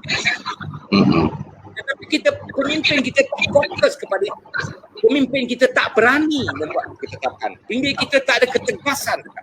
Maka itu Melayu kita diperlekehkan. Yang saya tak mahu sampai betul nanti institusi Raja-Raja Melayu diperlekehkan. Itu yang kita tak nak. Sebab kalau saya orang Melayu tak mempertahankan institusi Raja-Raja Melayu, apa saya? Sebab yang saya nak pertahankan adalah Raja. Tetapi Raja-Raja Melayu kena bersedia menawan hati orang Melayu, menawan hati rakyat Malaysia, supaya orang Melayu dan rakyat Malaysia menyayangi kepada Raja-Raja Melayu. Kalau mereka membela rakyat, betul? Saya rasa ini tak ada masalah. Kalau saya percakapan saya silap ni, saya minta maaf lah. Tetapi yang saya tahu saya fokus dan menyebabkan orang Melayu pecah belah ni, kita kena lihat juga macam mana orang Melayu boleh pecah belah. Kadang-kadang Melayu pun tak hormat dengan institusi Raja-Raja Melayu. Ini yang kita tak mahu. Saya dulu dalam perkasa, saya all out mempertahankan institusi Raja-Raja Melayu. Saya sanggup buat apa saja. Saya keluar duit sendiri. Saya mempertahankan sudah. Tetapi hari ini orang dah mula dah mempertikaikan institusi Raja-Raja. Kita kena cari apa sebab, kenapa mereka cuba mempertikaikan. Ada yang sanggup ketuk tuanku bangun tuanku. Ini sudah lebih. Tapi kita kena tanya, kenapa dia buat begitu? Ini kita kena tengok. Saya minta maaf lah kalau ini menjadi kesalahan, saya minta maaf. Saya hanya nak melihat, saya bercakap ini, saya nak melihat bangsa saya terbela dalam negara tumpah darah dia sendiri. Saya tak mahu lihat bahawa pemimpin Melayu ini terus lemah, tidak berdaya untuk membela nasib bangsa dia kerana sibuk membela nasib pribadi. Bang, saya pernah bersama abang dalam satu majlis di Kuala Lumpur. Sehingga ke hari ini saya masih lagi memegang kata-kata abang di dalam ucapan tersebut tentang cerita ketam Melayu dan ketam Cina. Bagi saya, apa yang abang bercerita itu walaupun berseluruh, memukau ratusan orang yang berada di situ, termasuk saya juga bang. Dan saya pegang benda itu sebagai azimat saya. Abang, saya rasa ramai di luar sana pun saya nak abang kongsikan sedikit bang tentang ketam Melayu dan ketam Cina ni bang. Ini kalau saya nak cerita tadi macam ini, ini satu andaian sebenarnya. Dia satu orang pergi ke restoran, bukan restoran sepadan lah. Belum ada restoran sepadan. Dia nak makan ketam. Dia tanya dengan tokek restoran itu, "Tuan, saya nak makan ketam. Mari tengok ketam dekat belakang," kata dia. Pergi tengok, sana ada 2 bakul ketam. Satu bakul ketam itu tidak bertutup. Satu bakul lagi ada tutup. Dalam dua-dua bakul ini ada ketam. Kita tanya, kenapa ketam yang ini tak bertutup? Kenapa ketam yang ini satu bakul lagi bertutup? Dia kata ketam yang bertutup itu ketam yang bukan bangsa Melayu. Ketam yang terbuka yang tak ditutup ini adalah ketam Melayu. Macam mana you boleh cakap ini ketam Melayu, ketam bukan Melayu? Dia kata ketam yang ada tutup itu, kalau dia satu buka tutup, satu ekor keluar, mau keluar, yang bawah tolak naik atas. Yang atas sudah keluar, dia tarik yang bawah naik atas. Lama-lama satu batu boleh habis. Tapi ini ketam, dalam satu tak ada tutup punya, dia kata ini ketam, kalau satu mau keluar, bawah lain punya tarik. Melayu punya ketam ni, satu ketam mau keluar, itu ketam lain dia tarik. Itulah ketam Melayu, dia cakap. Di situ orang meletakkan bahawa orang Melayu ini cukup lemah, cukup dahsyat, buruk perangai. Sehingga kan dia kata contoh, ada bangsa dia nak naik, dia tarik bangsa dia jatuh ke bawah. Cara dia tarik bukan tarik dengan fizikal macam ni. Dia tabur fitnah. Dia rasuah orang. Ini penyakit yang kita hadapi sekarang. Ini yang saya bagi tahu. Kalau saya dapat kata-kata kerana COVID ni, saya rela tak payah bayar lah. Saya nak raung satu Malaysia, saya nak jumpa bangsa saya. Saya nak terangkan, sanggupkah kamu bangsa aku? Sanggupkah kamu wahai bangsa aku dituduh kamu seperti ketam dalam bakul yang tak bertutup? Kita kena ubah. Kalau orang lain boleh maju kerana dia membantu antara satu sama lain, kenapa kita tidak boleh? Macam ada orang sekolah tinggi, dia berpelajaran tinggi, dia ada ilmu pelajaran tinggi. Ada seorang lagi, dia ada pengalaman tapi tak sekolah tinggi. Combine, makna bersama, dia dapat jaya. Kalau nak buat satu projek ke apa ke, mesti dapat kejayaan. Kerana pengalaman bercampur dengan kepandaian, ilmu. Dia boleh jadi lebih baik. Tetapi kalau orang yang ada ilmu, orang yang ada kelulusan tinggi dia nak tunjuk pandai dia, tak nak pakai pengalaman, rosak juga. Orang yang ada pengalaman tak nak pakai orang yang ada sekolah tinggi pun rosak juga. Tapi kalau kita bersama bangun, saya yakin dan percaya bangsa kita boleh bangun. Oleh itu, ketepikan perasaan hasad, khianat dan jauhi rasuah. Rasuah inilah yang buat merosakkan orang Melayu. Kenapa? Contoh saya nak bagi tahu. Kalau dulu saya ada terbaca anak raja-raja Melayu, dia kata, wahai bangsaku, 50% daripada bukit bukau gunung tanang ini adalah milik kamu. Selainnya kamu rebutlah dengan bangsa lain. Artinya rebutlah dengan bangsa lain itu bahawa arti kamu jangan hilang 50% ini, malah kamu kena tambah. Jadikan dia 55% ataupun jadikan 60% ataupun 70%. Tetapi hari ini kita jadi apa? Reserve tanah Melayu sudah tak sampai 20% yang itu. Ada you nak salahkan bangsa lain? Melayu. Sebab dalam kanun tanah negara dah tercatat reserve Melayu tidak boleh dijual dan tidak boleh digadai. Kalau nak diambil untuk buat projek kerajaan, kerajaan kena ganti dengan tanah yang lain dengan nilai dengan yang sama. Bukan nilai yang sama, keluasan yang sama. Jadi maknanya 50% tu tak akan berganjak. Dia tetap 50%. Jadi kita kena ingat, hari ini reserve Melayu, reserve tanah Melayu hilang kerana siapa? Kerana Melayu juga. Wakil rakyat Melayu. Pegawai daerah Melayu. Pakat. Konon tukar nama syarikat lah itu ini dapat hilang. Tapi tanah Melayu tu, tanah reserve Melayu yang digadaikan itu, yang dijual itu, tak diganti dengan tanah yang lain. Sepatutnya sebagai pegawai daerah yang berbangsa Melayu ni, dia kena melihat bahawa apa?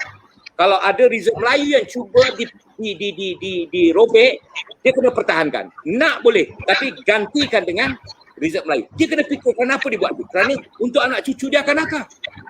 Tapi oleh kerana kepentingan peribadi untuk dia di masa itu, dia sudah lupa bahawa nasib masa depan anak bangsa ini. Inilah penyakit bangsa kita. Yang merosakkan bukan bangsa lain. Yang merosakkan bangsa Melayu ialah bangsa Melayu itu sendiri. Itu pasal saya kata, kalau boleh, jangan salahkan orang lain. Kalau kita tidak buka ruang dan peluang kepada mereka, pasti mereka boleh masuk dalam kawasan kita. Sudah pasti kita yang buka ruang, maka dia masuk. Tapi kalau kita tutup ruang, sebab kita ada undang-undang merupakan pagar kepada kawasan kita untuk orang tidak boleh ceroboh. Tetapi kita tak jaga pagar. Malah kita yang merobohkan pagar itu dan membenarkan mereka masuk kerana nak cepat kaya. Kerana nak senang. Nanti kalau pandang cerita bersyukur tak ada ni. Tapi menarik bang, memang menarik. Semangat kebangsaan kita dah semakin kurang. Kita boleh tengok yang ada di sini pun, ya saya faham. Ada yang komen-komen ni pun komen-komen fake account. Bila fake account ni ikut suka dia lah. Dia nak endam apa, dia nak kritik apa pun sekalipun.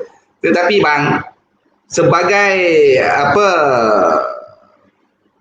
pengalaman abang selaku mantan setiausaha politik Perdana Menteri, bila abang lihat kes kematian akibat COVID sudah melebihi 3,800 orang, sanak saudara, rakan taulan kehilangan keluarga akibat COVID. Bila kita sebut itu adalah kegagalan kerajaan, pemimpin-pemimpin yang ada, rakan-rakan kita juga bang, yang ada dalam Perikatan Nasional, nafikan benda itu. Apa nasihat abang kepada sahabat-sahabat yang berada di dalam kepimpinan tertinggi Perikatan Nasional, sehingga kan nyawa rakyat Malaysia dah melayang lebih daripada 3,800 orang? Silakan bang. Saya nak nasihat apa? Mereka menteri, mereka berjawatan tinggi. Kita ni ibarat, yalah dulu kalau bahasa kita saya setiausaha politik, saya boleh cakap lah, orang nak dengar lah setiausaha politik. Kan? Tapi kalau mantan ni nak dengar tak apalah. Ya sebenarnya kawan-kawan di atas pun kita kenal. Siapa mereka? Datuk Seri Hamzah Zahid saya kenal, kawan apa. Tan Sri Mahyudin pun saya pertahankan dia. Dulu bila Zaid Ma'arif kata dia ni sejuk Mak Yassin, saya pertahankan. Betul tak? Tapi bila kita lihat nasihatkan mereka, macam mana saya nak? Raji Jidin, kita nasihatkan dulu macam mana kita bawa, macam mana tu minta saya bawa dia. Betul tak? Kita bawa. Tapi hari ni nak buat macam mana? Kita nak nasihat macam mana? Sebab yang mereka cari itu. Bila mereka dah dapat itu, dia nak nasihat apa? Dia dah dapat. Tunggu, cuba satu je nak nasihat. Ingatlah bahawa cuba bila selalu mendongak, sesekali tunduklah ke bumi tengok. Tengok bangsa sendirilah. Jadi hari ini you kurung orang. You gantung parlimen. Bila you gantung parlimen, you gunakan duit kerajaan tanpa kita tahu dari mana duit itu datang, ke mana duit itu pergi. Itu digantung parlimen. You kurung rakyat. Bagi satu pasal ke satu pasal. Ini dah hampir 14 hari bulan ni sambung buat lagi begini. Tak ada kerja lain kerajaan ni kurung orang. Negara lain saya nak bagi tahu lah. Itu pada kawan-kawan saya yang kata. Negara lain dah boleh keluar, dah pergi tengok wayang, dah berpesta, dah ada majlis apa semua. Pakai mask lah. Betul tak? Tapi kalau kita tangani COVID dengan betul, daripada awal kita sekat bukan nak lama. Buat betul-betul. Sekat betul-betul. Bunyi kata tak boleh tengok. Sekali balik Kelantan, balik Terengganu, balik Pahang, balik Johor. Mendebu-debu ni macam mana? Lagi satu saya nak bagi tahu. Meeting tu betul-betul lah. Meeting betul-betul ikhlas. Jangan meeting kerana nak selamatkan keadaan. Ada juga rakyat mengatakan, dia kata, oh ini COVID ni saja dibuka. Contohnya dia kata bulan Ramadan hari tu sengaja buat bazar Ramadan. Biar dia berjangkit banyak. Habis sampai raya stop. COVID dah naik. Ada pula yang kata memang dia suka numbers ni naik sebab senang. Darurat diteruskan. Parlimen digantung. Jadi kekallah kerajaan tu. Tak betul lah cara macam tu. Kita kena ingat. Kita sekarang ni bukan menyeksa binatang tau. Kita sekarang ni menyeksa manusia tau. Manusia tu sama dengan kita. Bangsa kau sama. Agama kau sama. Mengucap 2 kalimah syahadat. Sembahyang hadap kiblat. Sembahyang itu amalan kita, perbuatan kita tu. Sesama manusia kena jawab nanti. Agak-agak lah. Jangan melampau sangat lah. Nak bawa ke mana duit banyak-banyak ni? Duit banyak-banyak ni nak bawa ke mana? Agak-agak lah. Saya pun kalau nasihat saya satu je lah. Udah-udah lah. Cantumlah balik. Bila Tun ajak sama-sama bersama tu duduk balik, betulkan balik. Yang sudah tu sudahlah. Kalau kita nak berbalah ni tak habis-habis ni. Yang ruginya adalah bangsa Melayu. Yang ruginya adalah tanah Melayu. Mana ada lagi kita nak cakap? Betul tak? Kalau China ada negara dia bernama China. Kalau India ada negara dia nama India. Kalau Arab ada negara dia bernama Arab, Saudi ke, Syria ke, apa ke. Kita mana nak pergi? Sanggup ke? Saya nak bagi tahu ke kawan ni dengar. Termasuk Tan Sri Mahyudin Yassin lah. Kawan saya lulus lah dengan dia lah. Saya nak bagi tahu lah. Sebab apa saya cakap banding dengan Tan Sri Mahyudin Yassin? Kereta yang dia pakai tu pun, Alphard yang dia pakai tu, kalau nak ikut apa janji dia, saya punya tu.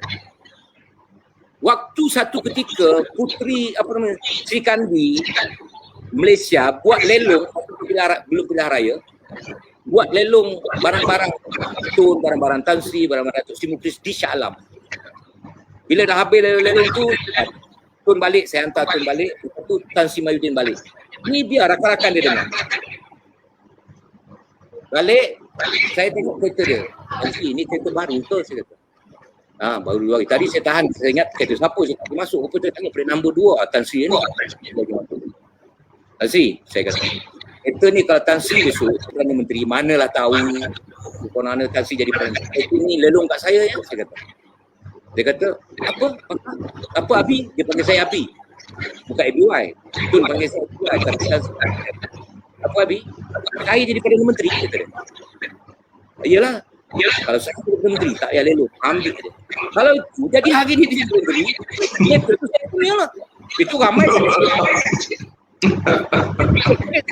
Tapi saya tak tuntut. Sebab saya tak dapat. Sebab ini bukan satu benda penting bagi saya. Yang penting keikhlasan, kejujuran. Ikhlas, jujur. Betul. Saya nak bagi tahu, bukan ada juga orang dia panggil datang ke pejabat. Saya tak apalah. Saya nak jaga hati Tun. Kenapa saya nak pergi pejabat? Nanti kalau orang nampak saya ada apa semua kan, saya tak boleh. Kalau orang pertikaikan bakal saya tak ada apa semua. Kalau saya berkepentingan lah, saya boleh kerja lah. Saya jumpa Tan Sri, saya boleh minta apa pun saya nak lah. Betul bang, saya setuju. Kawan saya, Hamzah Zainuddin pun bagi tahu dengan rakan dia datang jumpa saya. Bawa bakal jumpa dia. Saya tak pergi. Saya kata minta maaf, tak apalah. Carry on. Kau tak nak kau dah di Menteri Dalam Negeri, tak apalah, biarlah. Saya cakap, saya dengan Tun ni bukan saya mengejar jawatan, bukan mengejar projek apa-apa, tetapi saya dah bercakap direct dengan Tun, tanya Tun, saya kata saya bersama dengan Tun ni kerana saya nak membalas budi, jasa dan pengorbanan Tun yang telah Tun lakukan terhadap bangsa saya. Kerana bawah pimpinan Tun lah bangsa saya naik. Bangsa saya dipandang dunia. Dan saya nak kena Tun ni, saya bagi tahu dalam ramai ni, saya darjah 5 lagi, saya dah bersalam dengan Tun Dr. Mahathir. Masa itu di sekolah rendah kebangsaan Rungkup. Panjang sejarah ni. Sekolah rendah kebangsaan Rungkup, Bagan Datuk Perak. berbaris panjang-panjang masa itu Tun Mahathir Menteri Pendidikan ke Menteri Pendidikan, tak silap saya lah. Salam. Saya dapat bersalam tu, Fazli, 3 hari. Saya tak basuh tangan lah. Saya simpan. Akhirnya saya termenung. Akhirnya saya kata, saya dapat juga bersama dengan insan yang bernama Tun Dr. Mahathir. Banyak ilmu saya dapat. Bukan projek yang saya dapat, hanya Tun Mahathir. Banyak ilmu saya dapat. Saya tengok cara jalan dia, cara makan dia, cara bertutur dia. Dan you tunjuk dengan saya, pernah ke Tun Mahathir ketawa. Ada. Tunjuk dengan saya, ada Datuk nampak dia. Tak ada. Disiplin dia. Sampai waktu dia semayang. Dekat pejabat dia Quran. Saya tengok Quran kuning atas meja dia tu. Dia ada tanda, dia tiap-tiap baca. Tun Mahathir ni baca Quran bukan cakap baca dia baca tafsiran itu. Itu saya berani cakap, Tun ni nak merancang sesuatu, dia nak melakukan sesuatu, dia rancang dulu. Dia rujuk dulu. Terutama rujukan dia dah Al-Quran. Itu. Kalau saya nak minta saya nasihat kepada pemimpin, kawan-kawan saya di atas tu, saya berkata, sudah-sudahlah. Nak ugi apa? Duduklah. Kalau Tun ajak bincang semua tu, datang balik bincang bersama. Demi niat dalam hati itu, demi untuk masa depan bangsa, agama dan negara. Apalah sangat pengorbanan kita terhadap masa depan. Kalau kita bayangkan balik ketuhanan datuk nenek moyang kita dulu nak dapatkan kemerdekaan, ini bukan satu perkara yang mudah. Tetapi nak mengisi kemerdekaan ini pun bukan satu perkara yang mudah. Lagi teruk nak mendapat, lagi teruk nak menjaga kemerdekaan ini. Dan hari ini kita boleh lihat bahawa company-company pada luar negara yang besar-besar sudah membeli syarikat dan tanah-tanah yang ada. Mereka tidak boleh tawan kita melalui politik, tetapi mereka boleh tawan kita melalui ekonomi. Dan ekonomi itulah yang dijadikan rasuah untuk menghancurkan kita dalam politik. Hari ini mungkin mereka percaya melihat orang Melayu sudah berpecah belah.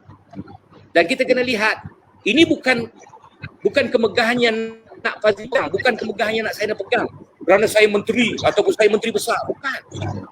Tetapi kita kena lihat, inilah kehancuran bangsa kita yang diciptakan oleh mereka satu masa nanti. Kita dah nampak bunganya. Saya rasa mungkin dalam 10 tahun, kalau kita masih begini, 15 tahun, Melayu sudah tidak ada lagi masa dalam negara. Contoh. Terima kasih. Oh, ada lagi. Sambung. Apa lagi saya nak beritahu.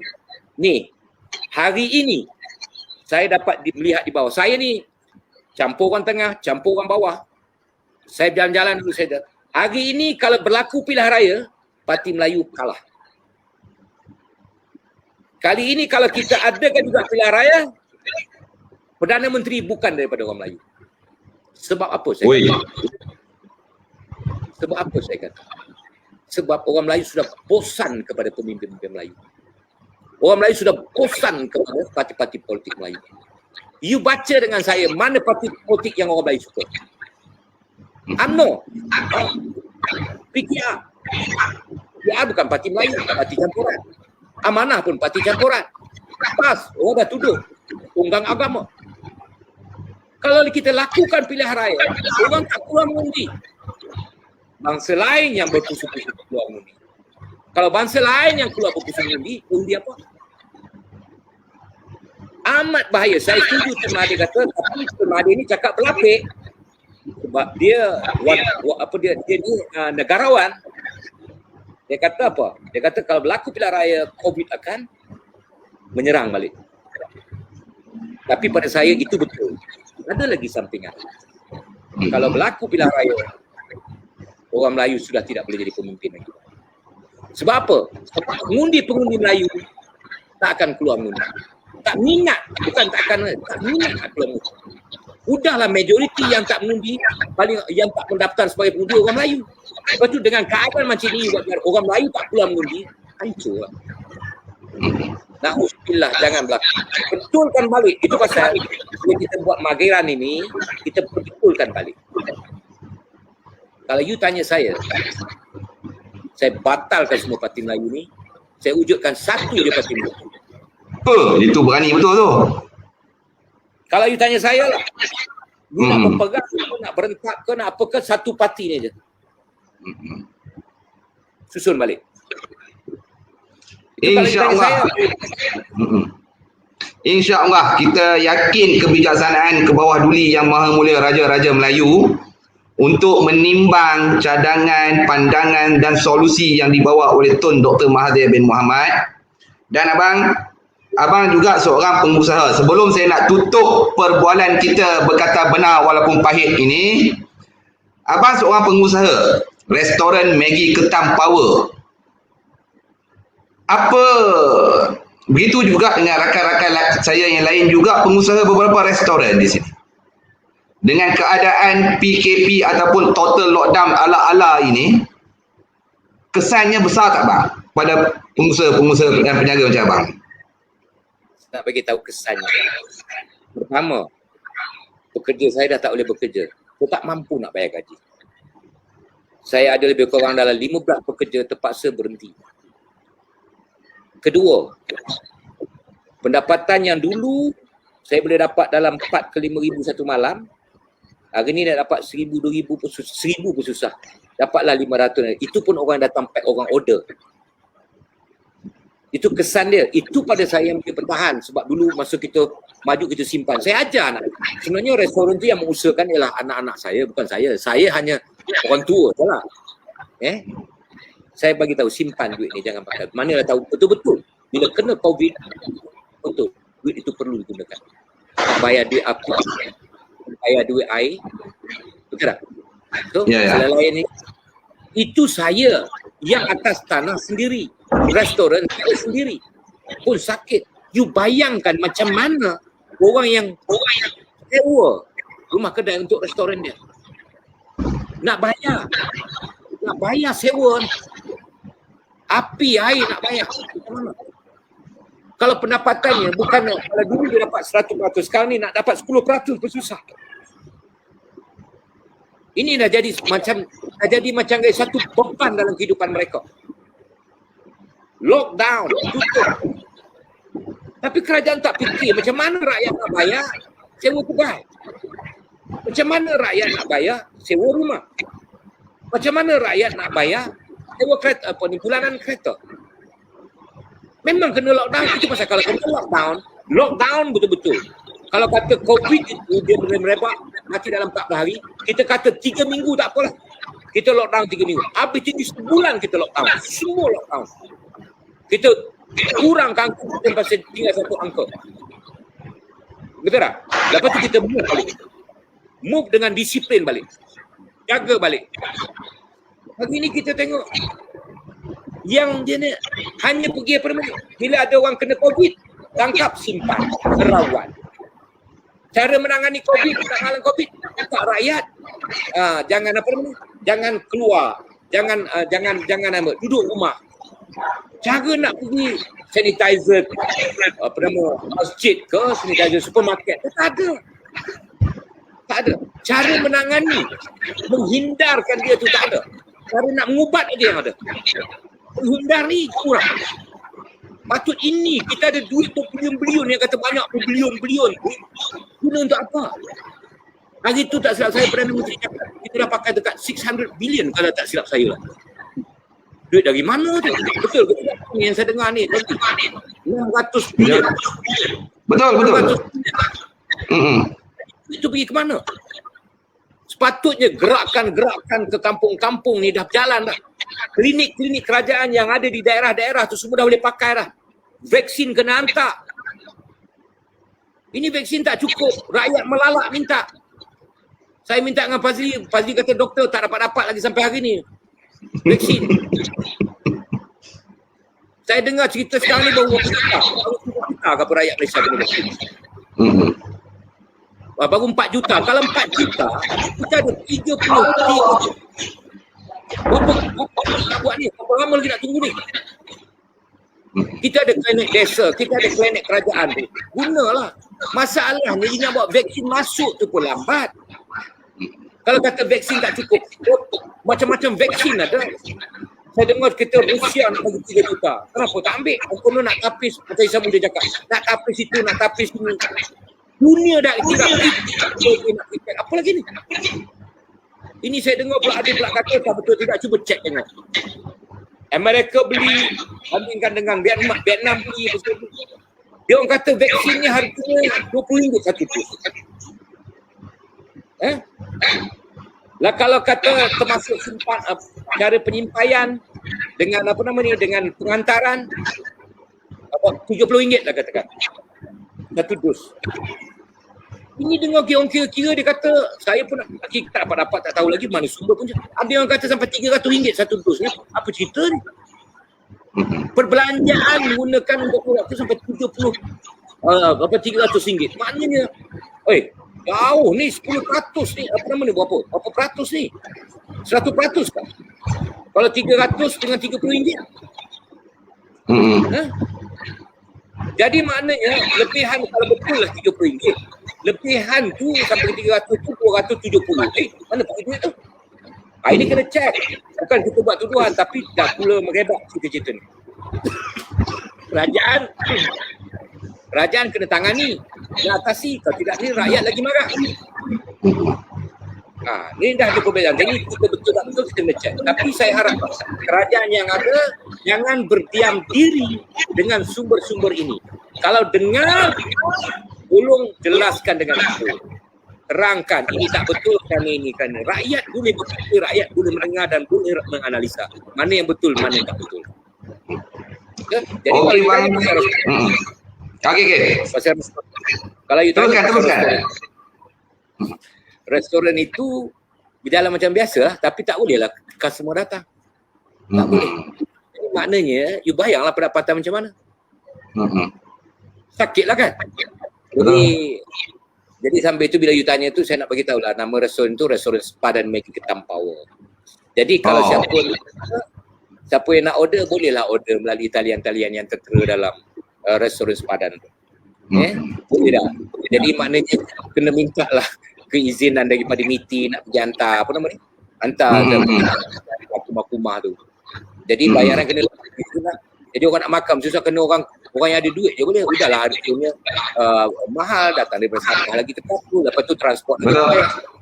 Nak makan satu ekor ni Ketam, kalau yang jauh tu dah ni boleh dapat 2 ekor termasuk tambah.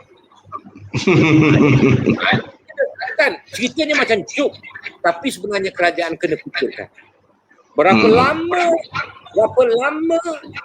kerajaan nak kurung rakyat di rumah? Berapa lama parlimen nak digantung? Ini kena fikirkan. Ada orang kata dilakukan kerana apa? Kerana nak mempertahankan kuasa. Kerajaan kena perbetulkan, pemimpin kena betulkan. Persepsi begini yang boleh menyebabkan orang Melayu fed up dengan bangsa Melayu, percaya dengan Melayu, dan Melayu ramuk bersama Melayu. Melayu akan hancur dan akhirnya kuasa yang ada di tangan Melayu akan hilang kepada bangsa bukan. Okey, terima kasih banyak-banyak kepada kupasan cerita daripada Tuan Abu Bakar Yahya yang panjang lebar, yang mudah kita faham. Terima kasih kepada abang kerana sudi bersama kami dalam berkata benar walaupun pahit. Terima kasih kepada komentar-komentar yang melontarkan komen-komen yang bijak, yang pandai, yang cerdik, dan ada juga yang 3 suku. Saya tak kisah yang 3 suku tu pun. Kerana itu adalah hak anda untuk menyokong sesiapa saja. Begitu juga hak saya, hak abang ABY untuk menyokong sesiapa saja. Tapi ingat, Presiden Turki menghubungi Tun Dr. Mahathir bin Mohamad untuk meminta pandangan beliau tentang Israel dan Palestin. Bukannya Anwar Ibrahim yang dihubunginya, bukannya Tan Sri Muhyiddin Yassin yang dihubunginya, bukannya Najib Razak yang dihubunginya. Begitu juga dengan duta-duta besar Timur Tengah yang ada di Malaysia. Begitu juga dengan duta-duta kuasa-kuasa besar dunia yang datang berterusan untuk berjumpa dan bertemu dengan Tun Dr. Mahathir bin Mohamad untuk bertanya pandangan dan sebagainya. Sekian daripada saya dan juga daripada Tuan Abu Bakar Yahya. Mohon ampun dan maaf jikalau ada salah dan silap daripada saya dan kami berdua yang mengguris perasaan hati anda semua. Yang baik hanya datang daripada Anwar. Sekejap boleh tak? Oh, okey, teruskan. Takkan tak ada kata nama. Okey, bang, cepat 1 minit. Sebenarnya kita tak boleh marah komentar-komentar yang membagi negatif ke positif. Kita ucapkan terima kasih banyak. Betul. Yang akhir sekali saya nak bagi tahu, Allah panjangkan usia Tun Dr. Mahathir Mohamad. Allah panjangkan usia dia, beri kesihatan yang baik, beri pemikiran yang baik dan juga pemimpin luar menghormati beliau. Tetapi kalau kita tak guna pendapat dia, tak gunakan idea, tak gunakan kebijaksanaan, kita adalah manusia yang paling rugi dalam negara Malaysia. Gunakanlah dia selagi dia. Tun Mahathir bukan gila nak jawatan, tetapi dia gila nak bekerja kerana nak membantu bangsa dan negara. Dia memang gila-gila nak bekerja. Saya tahu dia memang suka bekerja. Dia kalau dekat rumah saya tanya tu, nak rehat rumah, dia kata tak boleh. Banyak orang bagi tahu dengan saya lah tunggu supaya duduk rehat. Tak payah nak bagi tahu saya lah. Saya dah bagi tahu awal, tu rehat lah. Dia kata saya tak perlu rehat. Kalau saya rehat, saya tak sihat. Saya suka bekerja. Memang dia suka bekerja. Tapi akhir sekali, gunakanlah Tun Mahathir ini. Gunakanlah kebijaksanaan. Ini bukan sembarang orang. Ini Allah tunjukkan kepada kita. Kalau kita, Allah beri yang baik-baik, kita tahu nak guna pakai, kita juga akan menjadi manusia rugi.